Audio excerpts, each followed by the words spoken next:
Bismillahirrahmanirrahim. Assalamualaikum warahmatullahi wabarakatuh. Alhamdulillah, wassalatu wassalamu ala rasulillah wa ala alihi wa sahbihi wa man wala wa ba'du. Saudara-saudariku, berjumpa kembali dalam program Aku Suka edisi yang ke-6. Di hari ke-6 Ramadan ini kita awali dengan bermohon kepada Allah Subhanahu wa taala semoga seluruh rangkaian ibadah puasa kita dari hari pertama sampai yang ke-6 ini berkenan diterima oleh Allah Subhanahu wa taala dengan penerimaan terbaik insyaallah. Baik, di hari ini kita akan coba lanjutkan bahasan kita tentang rahasia di balik keutamaan amalan-amalan Ramadan, khususnya yang terkait dengan salat qiyam atau yang biasa kita sebut dengan tarawih. Telah kita tuntaskan di pertemuan yang lalu bahwa penamaan tarawih tidak spesifik dimaksudkan pada solatnya, namun lebih menunjuk kepada sifat praktikal solatnya yang tenang, santai, ada getaran kepada jiwa, ya, ada gejolak kepada rasa, dan dengan perasaan itu membimbing kita untuk semakin mendekatkan diri kepada Allah Subhanahu wa taala dan berusaha dalam setiap jedanya. Ini rumus yang terbaru yang nanti kita tunjukkan, memohon kepada Allah Subhanahu wa taala ampunan dan menghanguskan seluruh dosa-dosa yang mungkin kita pernah kerjakan. Ingat baik-baik, sifat tarawih ini dilekatkan pada salatnya yang disebut dengan qiyam, ini poinnya, lalu disandingkan dengan nama Ramadan, dan sela-selanya nanti akan diisi dengan doa yang Nabi SAW bahkan langsung contohkan. Saya ingin uraikan dulu, jika disebut dengan tarawih, kemarin saya katakan dari kata tarwiha, ya, yang berarti sesuatu yang dikerjakan dengan santai, ada pengaruh kepada roh, seperti kemarin telah panjang saya uraikan. Ini sifatnya. Penunaian salatnya disebut qiyam. Jika ini menunjuk kepada sifat santai dan pengaruhnya kepada roh, ya, maka yang ini menunjuk kepada aspek kesempurnaannya, ya, sempurna dan kesungguhannya, serius. Ya, saya pernah terangkan dalam bab fikih salat bahwa setiap kalimat salat dalam Al-Quran yang bermakna ibadah itu umumnya seringkali diiringi, diawali dengan derivasi kata qiyam ini, ya, aqama yuqimu, bersumber akar kata awalnya dari kata qama, tambah hamzah di depannya, ditambahkan hamzah menjadi aqama. Aqama yuqimu, yuqimuna, aqimu, aqimi, dan seterusnya. Baik, ini menunjuk kesempurnaan, seakan Allah ingin memberikan pesan, jika Anda tunaikan salat jangan sembarangan, jangan semaunya saja, jangan secepat yang saya inginkan selesai, tapi tunaikan, berusaha dengan sempurna, tunaikan dengan sungguh-sungguh dan serius. Karena itulah ketika Nabi SAW menyebutkan salat qiyam di malam Ramadan ini dengan menggunakan kata aqama yuqimu, bahkan mengambil dari kata dasarnya aqama, ya, di hadis Al-Bukhari nomor hadis 37 itu dalam kitabus Shiyam, Nabi mengatakan man qama. Baik, perhatikan baik-baik, Ramadana. Nabi bisa mengatakan dalam satu kalimat misalnya man shalla, ya, bil laili fi Ramadan, siapa yang menunaikan salat malam di Ramadan. Tapi kenapa yang diambil adalah kalimat qamanya? Beliau ingin memberikan penekanan, walaupun ini sifatnya bukan fardu, sifatnya sunnah, tapi sangat penting. Saking pentingnya, walaupun, ya, kualitasnya sunnah, walaupun pahala yang diberikan nilainya ini nilai sunnah, tapi anugerahnya begitu luar biasa. Bahkan bonusnya bisa menggugurkan. Ingat, yang sunnah ini bisa menggugurkan dosa-dosa yang pernah kita kerjakan selama hidup, dari sejak balik sampai ditunaikannya sholat dimaksud. Karena itu kata Nabi, jangan main-main dikerjakannya. Kerjakan dengan sungguh-sungguh. Kerjakan secara sempurna, sesuai rukunnya, syaratnya. Sehingga kalimat Ramadan yang memiliki makna yang dalam, menggugurkan dosa, memberikan ampunan dari kesalahan-kesalahan, menghanguskan segala noda-noda yang pernah dikerjakan, ini bisa hadir jika kata ini dieksekusi dengan sempurna. Jika sholatnya sempurna, maka nilai Ramadannya akan diberikan kepada kita dalam pengertian ujung hadisnya. Ghufira lahu ma taqaddama min dzambi.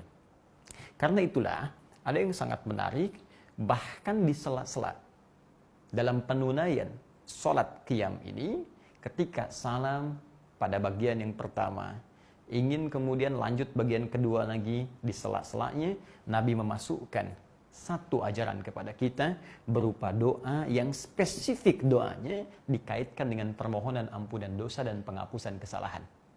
Baik, kita ambil contoh misalnya dalam hadis Abu Daud nomor hadis 1367, riwayat sahabat Ibnu Abbas radhiyallahu taala anhuma. Kemarin kita bahas salat malamnya Nabi, formulasi 2 plus 2 plus 2 plus 2 plus 2 plus 1, yang standar itu 11 ya.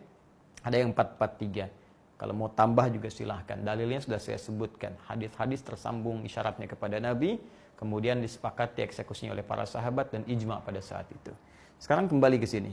Ketika beliau selesai menunaikan dua, ingin beranjak kepada dua yang lain, maka di tengah-tengah ini, di sela-selanya, beliau kemudian memberikan contoh langsung kepada kita sebagai aplikasi harapan meraih berkah Ramadan dalam kalimat Nabi, "Ghufira lahu ma taqaddama min dzambi."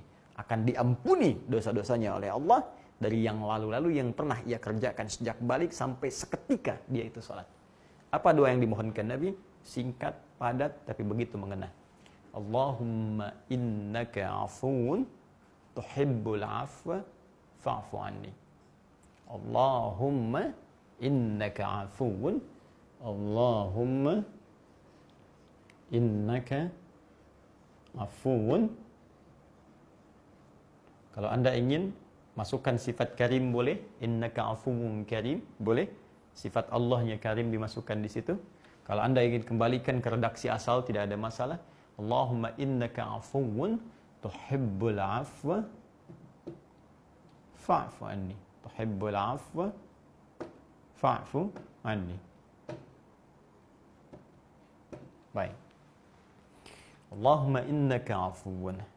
Duhai Allah, sungguh hanya Engkau yang Maha Pemaaf. Hanya Engkau yang maaf-maaf. Tuhibbul afwa, dan Engkau memiliki sifat mencintai orang-orang yang meminta maaf.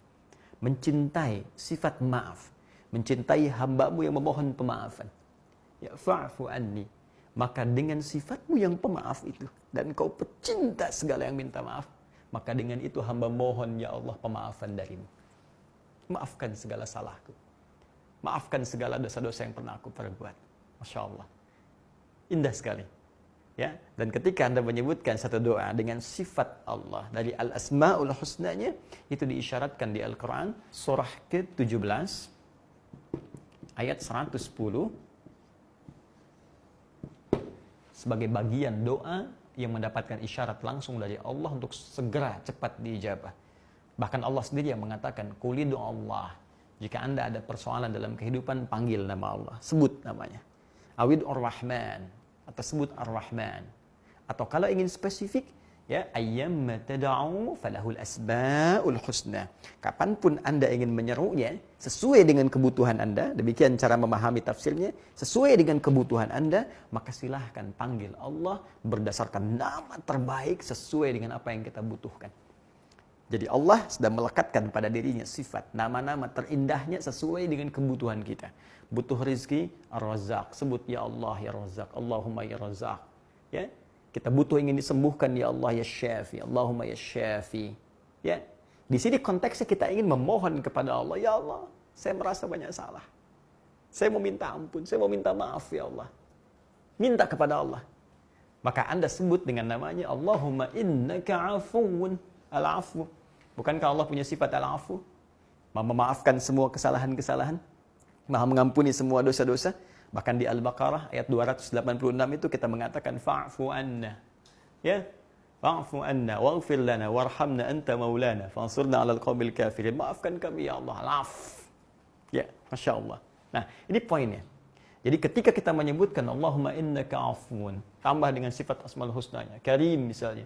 Ya, atau kita ingin cukupkan dengan kalimat ini, ya Allah, Engkau yang Maha Pemaaf, Engkau yang bisa menggugurkan dosa, tuhibbul afwa, dan Engkau mencintai setiap yang minta maaf. Engkau mencintai sifat-sifat yang meminta maaf. Fa'fu anni. Maka mohon ya Allah, maafkan segala kesalahan-kesalahanku. Nah, mohonkan ini, ingat. Karena kalimatnya yang dicontohkan oleh Nabi SAW dalam konteks tarawihah punya rasa keterikatan dengan roh, maka jangan sekedar dilafadzkan kalimat ini.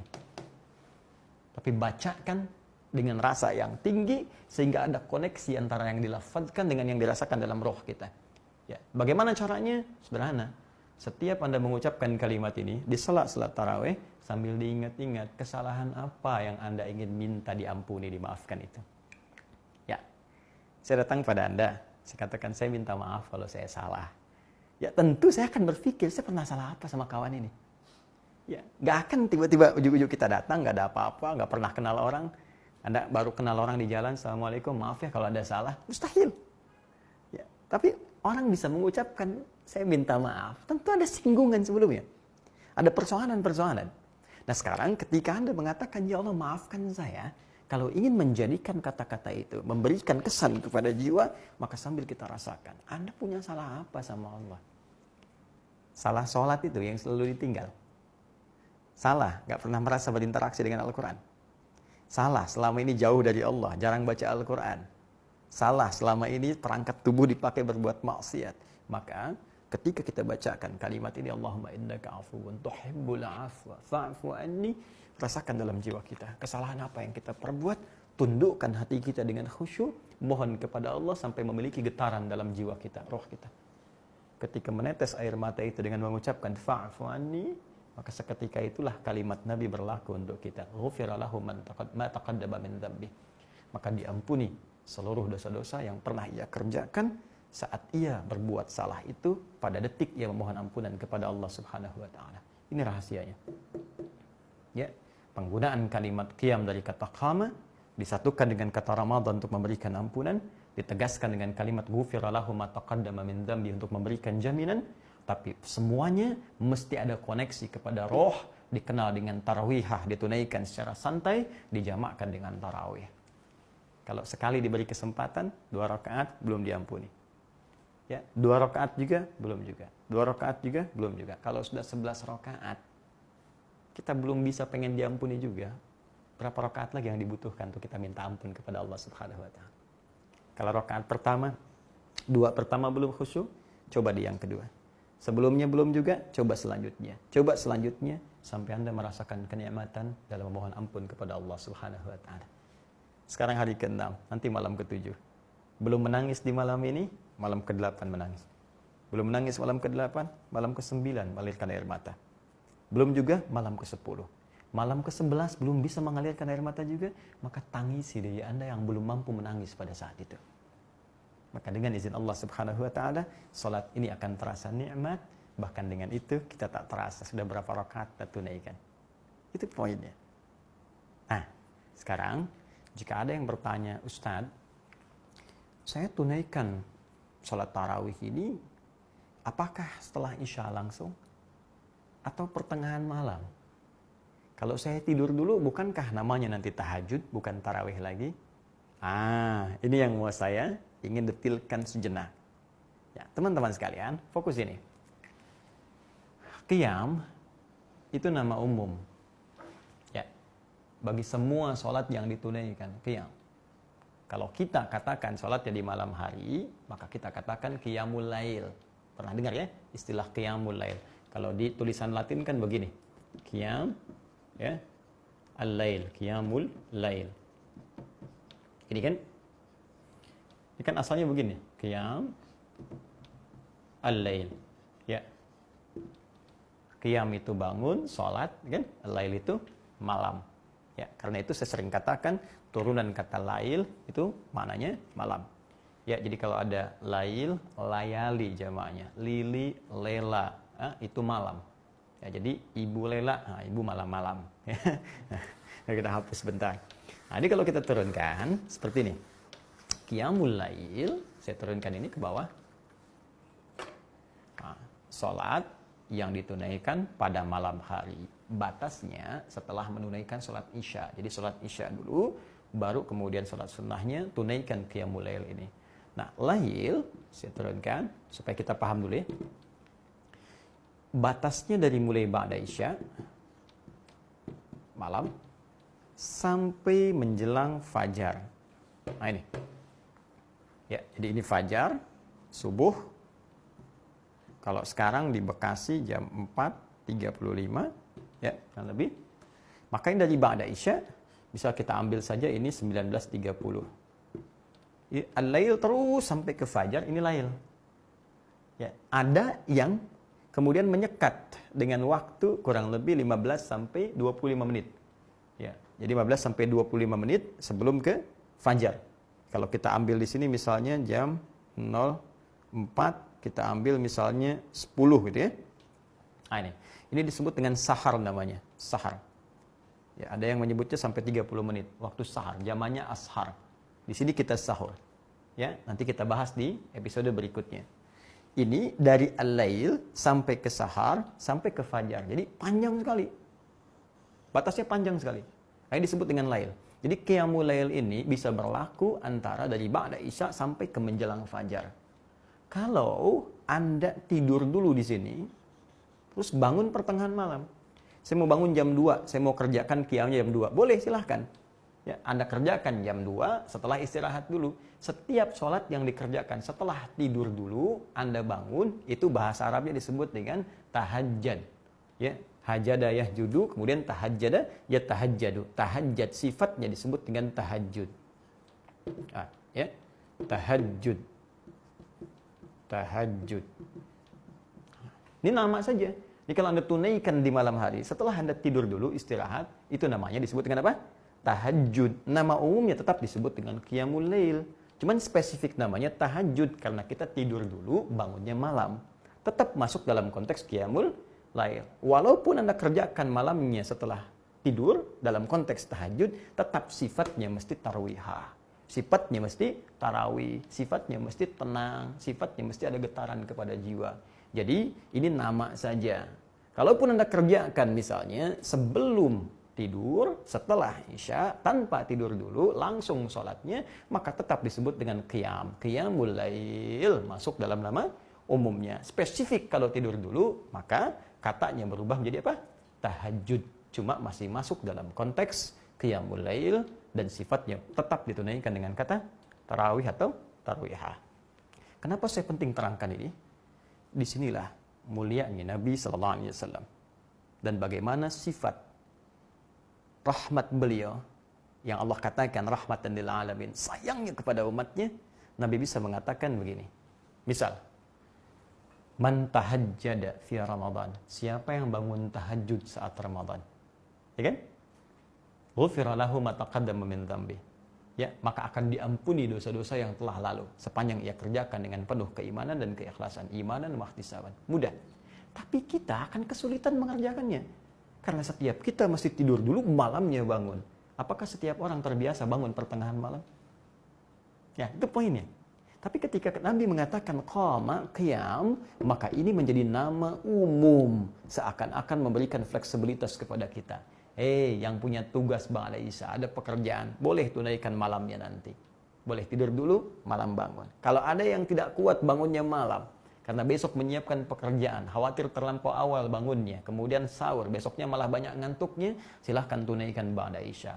Ini adalah kemudahan bagi kita untuk memilih, sehingga kita bisa mengatakan, saya bisa pilih di awal waktu, atau saya pilih menjelang sahur, mana yang paling memudahkan, itu yang bisa kita lakukan.